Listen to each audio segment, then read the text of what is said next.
Hoy día vamos a continuar entonces con el estudio del Evangelio de Lucas, capítulo 11. Leo la palabra en el nombre de Jesús.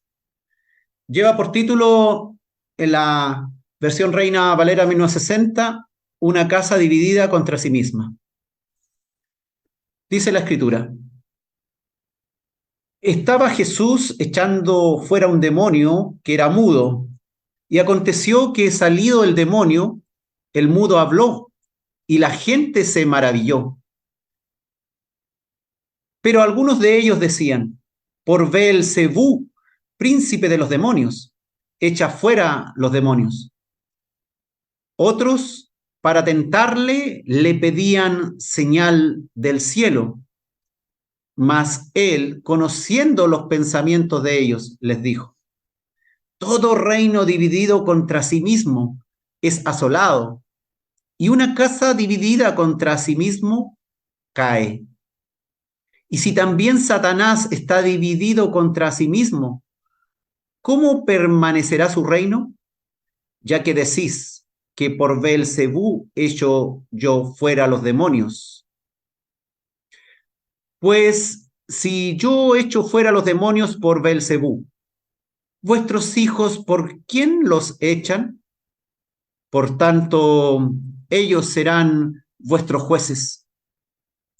Mas si por el dedo de Dios echo yo fuera los demonios, ciertamente el reino de Dios ha llegado a vosotros. Cuando el hombre fuerte armado guarda su palacio, en paz está lo que posee. Pero cuando viene otro más fuerte que él y le vence, le quita todas sus armas en que confiaba y reparte el botín. El que no es conmigo, contra mí es, y el que conmigo no recoge, desparrama. Tenemos aquí una enseñanza muy importante. En la vida vamos buscando nosotros, cuando somos creyentes, qué es de Dios y qué no es de Dios. Y en la medida que vamos aprendiendo más las escrituras, parece que podemos irnos, en vez de aclarando, en algunos aspectos podemos irnos enturbiando. Y a veces nos pasa que como religiosos pensamos que tenemos la razón cuando observamos ciertos milagros o ciertos comportamientos de algunos hermanos o ciertas actividades religiosas. Según nuestra opinión, nos parece que tal manifestación espiritual, por ejemplo, ¿es de Dios o no es de Dios? Según nuestra opinión religiosa, según nuestros paradigmas, según lo que hayamos aprendido, cómo hayamos sido enseñados. Y tenemos que tener cuidado porque puede ser que estemos criticando algo que es de Dios y nosotros estemos atribuyéndolo a el enemigo y que precisamente eso no es de Dios.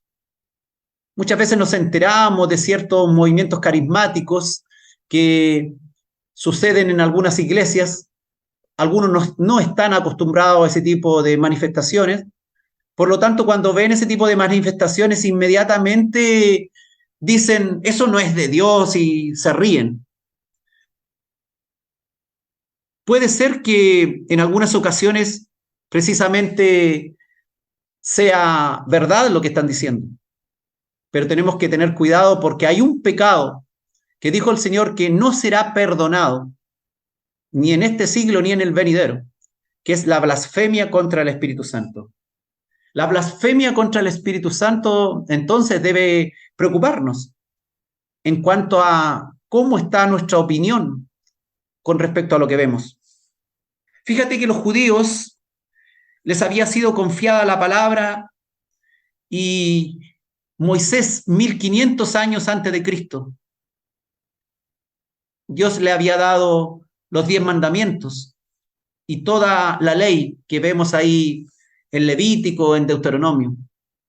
Y ellos habían luego recibido las enseñanzas de los profetas que vivieron después de Moisés.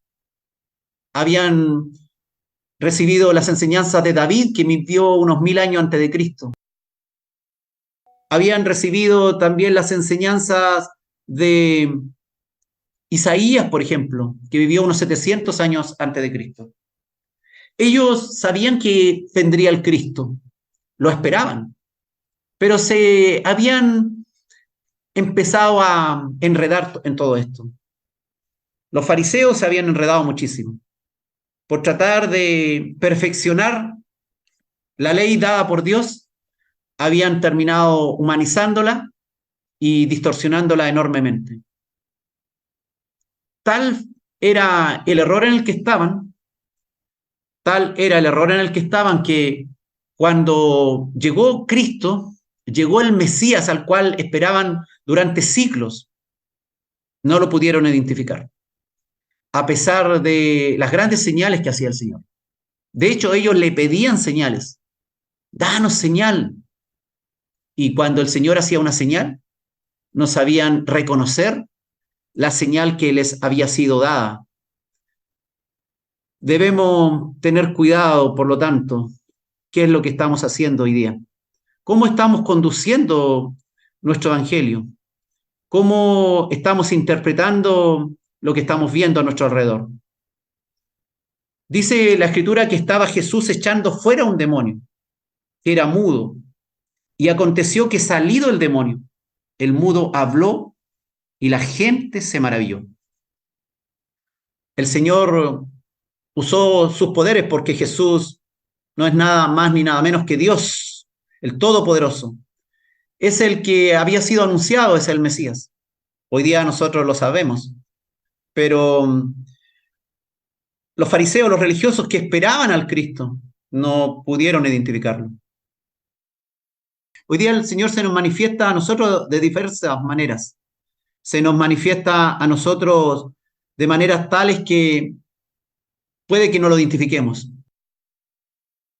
El Señor dijo que debíamos tener cuidado, que en el pobre o tal vez en el necesitado, podíamos ver que de algún modo Él estaba pidiendo que nosotros actuáramos.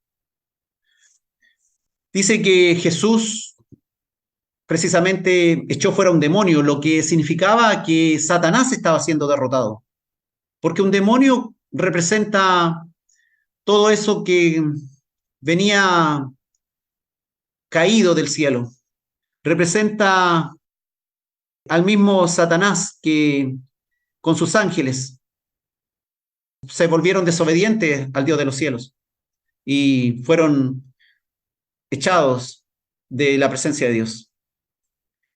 Cuando Jesús echa fuera un demonio, está demostrando algo que ningún hombre puede hacer fácilmente. Jesús no invocaba ningún nombre en especial para echar fuera un demonio. Él tenía la autoridad. Él tiene la autoridad porque Él es Dios.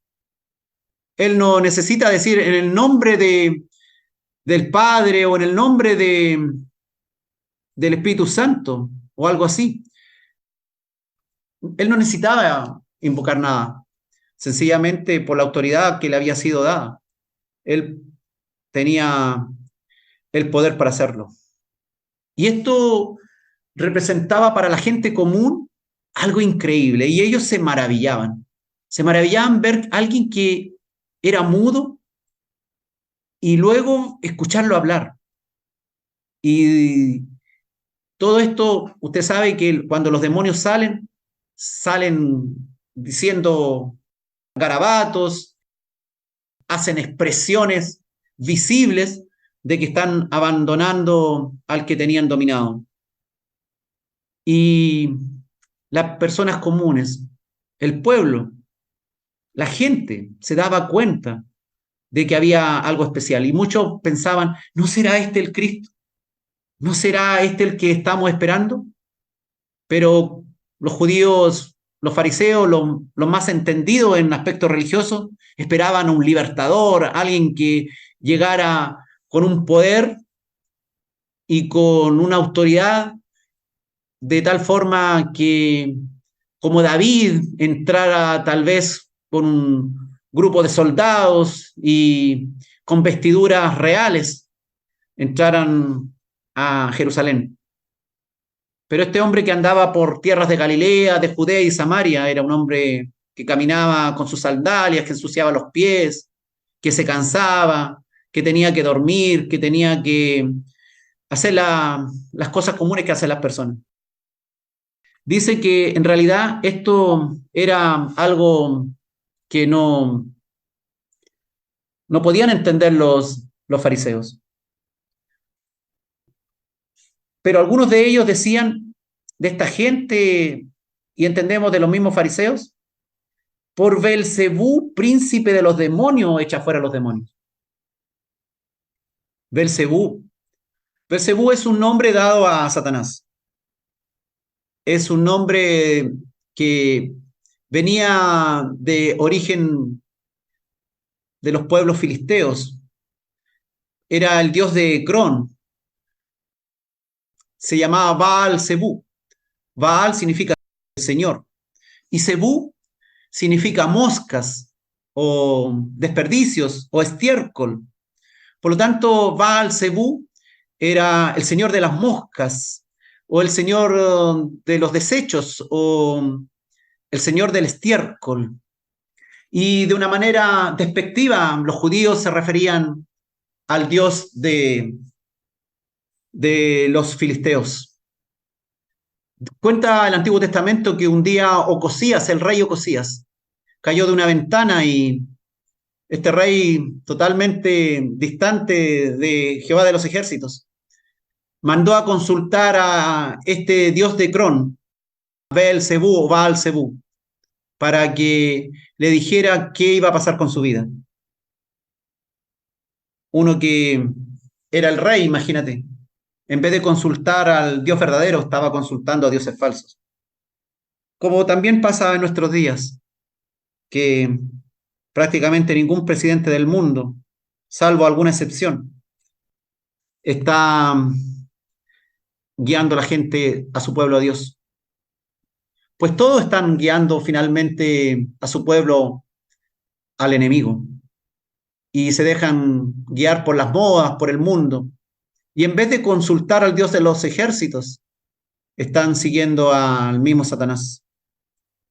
Y la gente ofendía terriblemente con esto al Señor. Y blasfemaban en el fondo contra el Espíritu Santo de Dios. Porque Jesús estaba echando fuera a los demonios por el poder de Dios. Porque claramente no podía ser por el poder del maligno.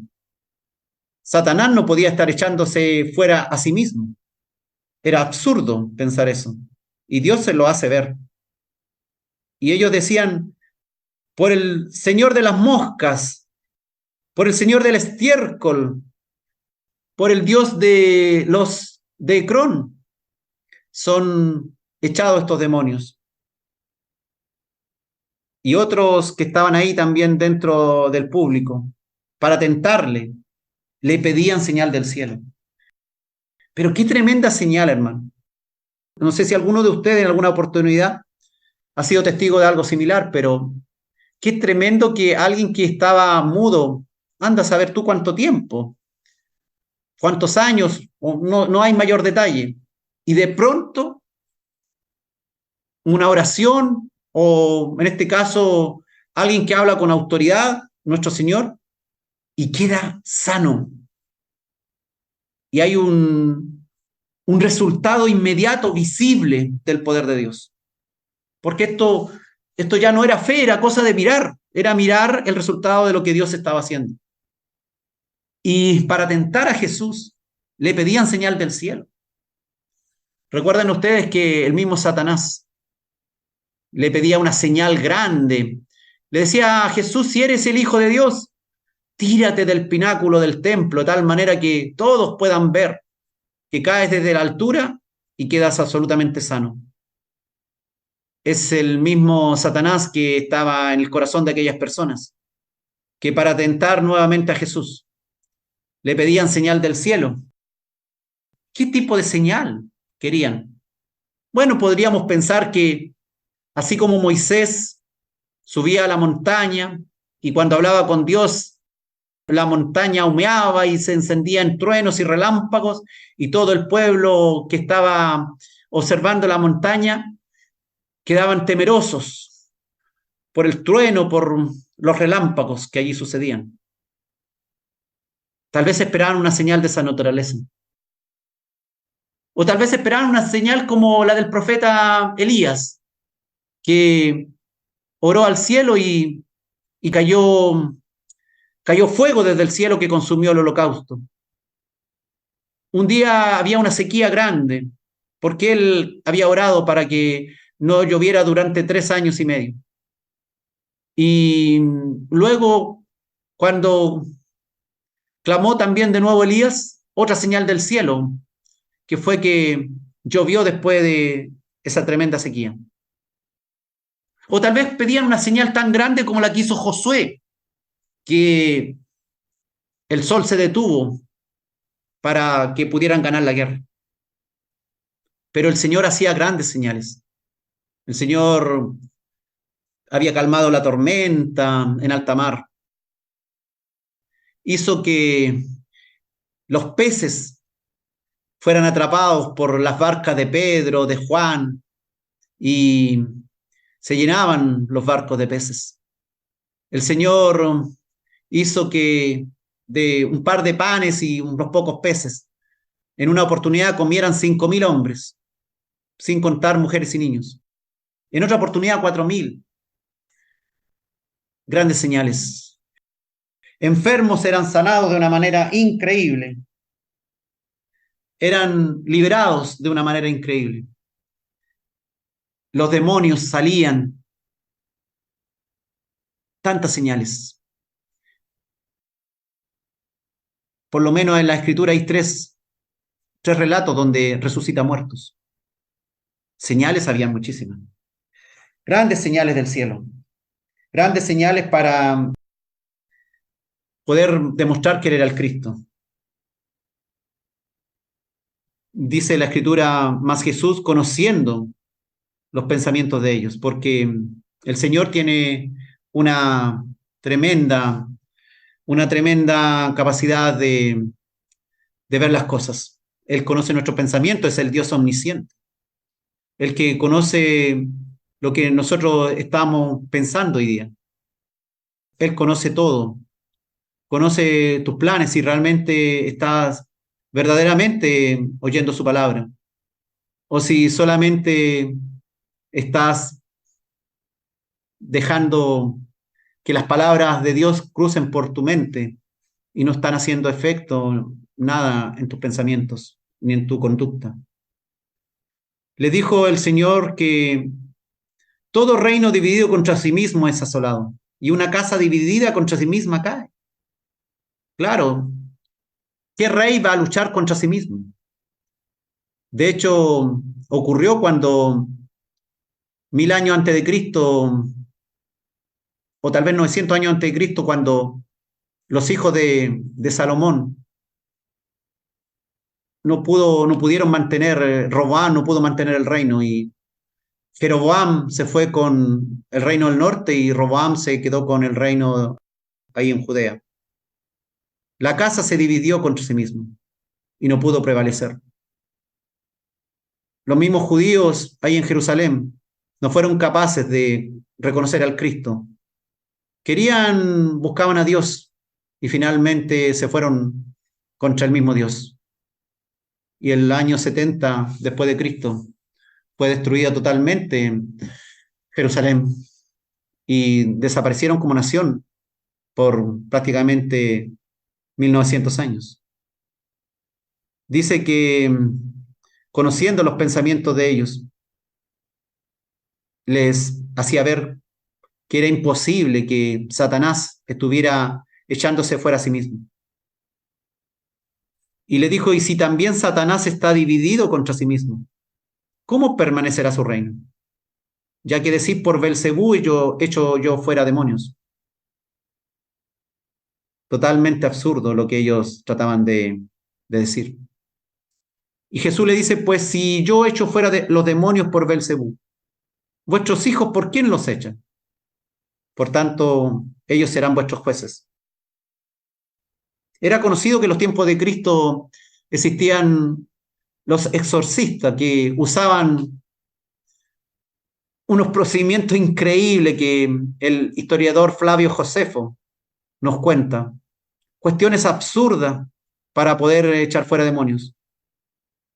Y habían ahí en los tiempos de Jesús una gran actividad demoníaca, increíble. Jesús fue echando fuera demonios por todos los lugares donde andaba. De hecho, el evangelista Lucas, en alrededor de 30 ocasiones, menciona todo esto de los demonios, los espíritus inmundos, los espíritus malos, a los cuales el Señor tuvo que echar fuera. Prácticamente en cada capítulo del Evangelio de Lucas aparece una obra del Señor en esto. Gran actividad demoníaca. Y les dice a los fariseos, en una manera irónica, si los hijos de los fariseos o los hijos de la gente que estaba burlándose o estaba siendo incrédula, tenían alguna actividad de exorcismo en aquella época y realmente lograban echar fuera un demonio. Bueno, ¿cómo es que están echando fuera demonios? ¿Porque están invocando a Satanás? ¿O están invocando al Dios que decían seguir? Pues si estaban invocando al Dios que decían seguir y los demonios eran echados fuera, ¿por qué venían a decir ahora que los demonios que echaba Jesús no era precisamente por el poder de Dios, sino por el poder de Satanás? Absurdo. Es que cuando nuestros ojos, nuestros oídos se cierran, somos capaces de sacar cada conclusión errada. Cuando vemos que las cosas están de mala forma, no somos capaces de entender muchas veces, están las cosas tan claras frente a nosotros y nuestras conclusiones son tan erradas. Dios todos los días nos está hablando de alguna u otra forma, en las pequeñas o las grandes cosas. Dios quiere hablar a tu vida. Tienes que pedirle al Señor que te ilumine para que puedas comprender cuando Dios está actuando y cómo Dios te está hablando a través de situaciones malas o situaciones de la vida común. Cómo Dios realmente se está encontrando contigo y está queriendo comunicarse contigo. Tú puedes ver la magnificencia de Dios en lo común de la vida. Desde que cuando abres los ojos en el amanecer hasta cuando te echas una cuchara a la boca por tus propios medios y tienes alimento en tu mesa. Puedes ver la magnificencia de Dios cuando puedes caminar y no te duele nada, no te duele ninguna cosa. Puedes ver la magnificencia de Dios en tu vida cuando puedes escuchar la voz de Dios y orar a Dios y el Señor te habla a tu mente. Cuando las personas cierran sus ojos a Dios, aunque vean los más grandes milagros. Hay personas que dicen, yo no creo en Dios ni creeré hasta que vea un gran milagro. Jesús contó que cuando el hombre rico con Lázaro murieron y el hombre rico quería que alguno de los muertos volviera para que le predicase a sus hermanos, para que cambiaran el camino en el que llevaban. El Señor le dijo que aunque resucitase uno de los muertos, no creerían. Y de hecho Jesús resucitó a los muertos y no todo el pueblo de Israel creyó, solo un puñado, solo unos cuantos. Y el Señor le dijo, más si por el dedo de Dios echo yo fuera los demonios, ciertamente el reino de Dios ha llegado a vosotros. Es que para los enemigos de Cristo, reconocer que el Señor hacía esto por el poder de Dios era reconocer que Él era el Cristo, que tenía el Espíritu de Dios, que el reino de los cielos se había acercado a ellos, que Dios mismo había llegado a ellos a través de este hombre, al cual ellos no querían aceptar. Pueden pasar muchas cosas frente a nuestros ojos. Hay diversas situaciones en nuestra vida, pero cuando no queremos reconocer la obra de Dios en nosotros, sencillamente estamos cegados, no hay caso.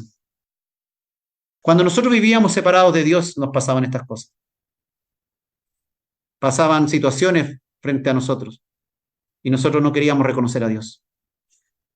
El Señor dijo, cuando el hombre fuerte armado guarda su palacio, en paz está lo que posee. Pero cuando viene otro más fuerte que él y le vence, le quita todas sus armas en que confiaba y reparte el botín. El Señor dijo que cuando vio regresar a los 70 que había enviado y que habían logrado expulsar demonios, dijo, yo he visto a Satanás caer del cielo como un rayo, porque los discípulos de Cristo que él había mandado habían producido gran derrota, liberando endemoniados y haciendo que, por lo menos en esos lugares, Satanás retrocediera y cayera vencido como nunca antes. Satanás durante siglos, él se dio el tremendo banquete con los seres humanos. Pero cuando vino el Señor, tuvimos la oportunidad de enfrentarle. Y hoy día podemos enfrentar al maligno que quiere atacar nuestro hogar, que quiere atacar los lugares en donde nosotros estamos. Pero nosotros ahora tenemos el Espíritu de Dios. Tenemos el reino de Dios que ha venido a nosotros para fortalecernos en medio de la dificultad. Para que cuando tú estás sufriendo, estás padeciendo cosas, el reino de Dios ha llegado a tu vida, gloria al Señor. Hoy día no estás solo. Hoy día no enfrentas al maligno como un ciudadano común que no conoce a Dios. Hoy día tienes el Espíritu Santo de Dios. Dios ha venido a nosotros. Emmanuel está contigo. Dios con nosotros. Dios ha llegado a nosotros. Estamos derrotando al maligno con cada decisión que tomamos cada día. Satanás fue derrotado en la cruz. El pecado fue vencido. Hoy día cuando nos ronda el pecado por diversas situaciones, podemos estar firmes si permanecemos en el Señor. Si no nos alejamos ni un tantito. Es fácil alejarse del Señor. Empezamos quitándole tiempo a Dios. Es que estoy muy ocupado. Es que hoy día no puedo. Es que mañana tampoco. Es que la próxima semana me es imposible. Y así nos vamos alejando del reino de Dios. Y nos empezamos a excusar. Y nos empezamos a enfriar. El Señor quiere que el reino de Dios esté en tu vida. Que te des cuenta que hay una lucha entre Jesús y Belcebú en tu vida. Que tu casa no debe estar dividida contra sí misma. Porque si la casa estuviera dividida contra sí misma, caería. Hoy día tu casa debe adorar a Dios. Tu casa, tu templo, el templo del Espíritu Santo, debe llenarse cada día más de Él. El Señor dijo, el que no es conmigo, contra mí es. Y el que conmigo no recoge, desparrama. Hoy día vemos cómo muchos están cada día más lejos de Dios. Y hay solo dos caminos. Recuerdo algún pariente por ahí que él le gusta ser como prudente, él es incrédulo. Pero él dice, yo respeto lo que tú crees, pero tengo mi opinión al respecto. Y se trata de poner en un punto intermedio, porque él tampoco, por supuesto, cree en el diablo y no cree en esas cosas, pero a Dios tampoco lo respeta. Y quiere ponerse en un punto intermedio, pero no hay un punto intermedio. El Señor dice que es con Él o es sin Él. Si estás con Cristo, le perteneces a Cristo y vives como Cristo. Tienes el carácter de Cristo, la conducta de Cristo, los pensamientos de Cristo, quieres llevar la vida como Cristo, quieres que Cristo reine en tu vida, quieres que Cristo sea el Señor de tu vida. O estás sin Cristo. Sin Cristo significa que no queremos que el Señor ordene nuestros pasos. Sin Cristo queremos nosotros tomar nuestras propias decisiones. Sin Cristo queremos darnos ciertas licencias. o tal vez licencia completa. ¿Es Jesús o es Beelzebú? La casa no puede estar dividida. O estás lleno de Dios o estás sin Dios. Esto es tajante. No hay punto intermedio. No es que sí, pero el Señor me comprende. Sí, claro que el Señor comprende. Pero también el Señor conoce nuestros corazones y sabe si realmente estamos diciendo la verdad. Podemos mentirle tal vez al pastor, podemos mentirle a otros hermanos, podemos incluso mentirnos a nosotros mismos, pero al Señor no le podemos mentir.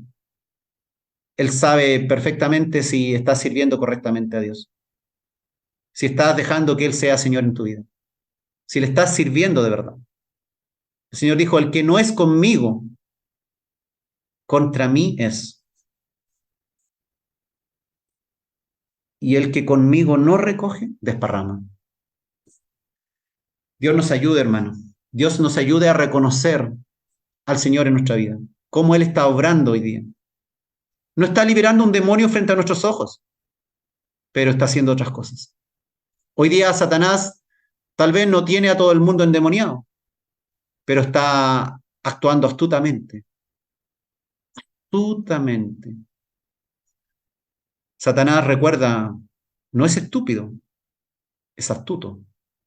Y debemos tener cuidado con eso, porque como serpiente, sigiloso, está tratando de hacernos caer. Pero nosotros tenemos al más poderoso. El hombre fuerte armado guarda su palacio. El hombre fuerte que guarda su palacio es el Cristo, el Señor, el Hijo de Dios. Él es el que está cuidando tu casa, tu templo. Él es el que está gobernando tu vida, si le deja gobernar tu vida, para que estés en paz. ¿Quieres paz?